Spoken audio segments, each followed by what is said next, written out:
All right, so I'm gonna show you how you can actually stuff your bread as an alternate way if you wanna do something different than just your traditional cinnamon roll dough. You're going to make a rectangle, but versus the cinnamon rolls, you're actually gonna make it longer than you are wider. And you can see I have one. I could be really precise if I wanted to do cuts.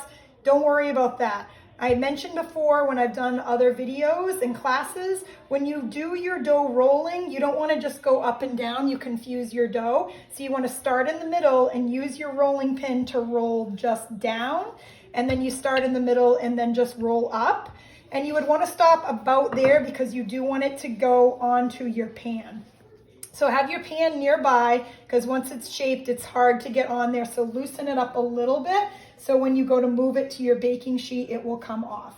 Once you get to this part, you are picturing, you're gonna put your filling. If you were to divide this in thirds, you're gonna fill the middle third with your filling. So if I'm gonna do a traditional cinnamon and sugar, again, you're doing a filling like you would for cinnamon rolls, you're using softened butter.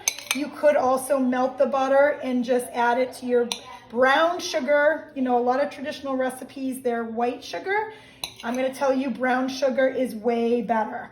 So take about 2 tablespoons of butter and fill it down the middle third of your dough. And for this one, unlike a cinnamon roll where you'd wanna leave the last inch so you can complete your seam, you're going to do the middle third and you can go right up until the end so everybody gets good filling right up until the end.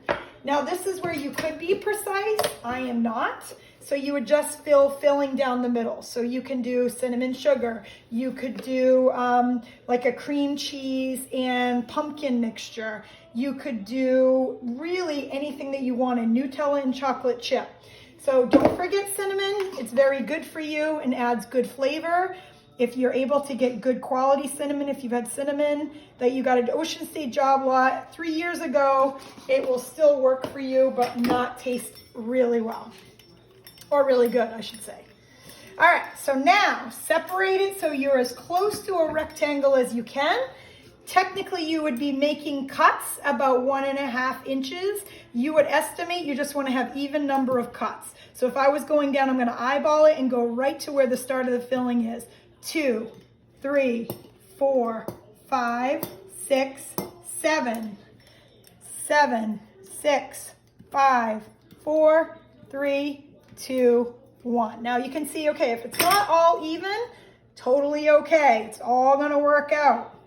You are basically gonna take each edge and fold it over, just like so, all right? So you do wanna secure. You know, you can see that I had some filling there before.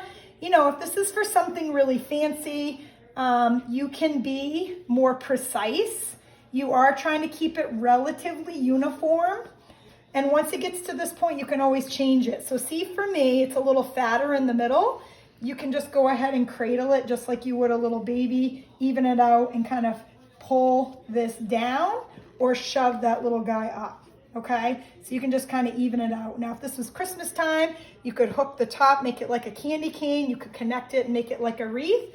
Once you get to this point, you would put it on your baking sheet, put a little bit of egg wash or milk, and then you could sprinkle it with some coarse sugar if you want to dress it up, or wait till it's fully baked and go ahead and add your icing once it's cooled. Have fun.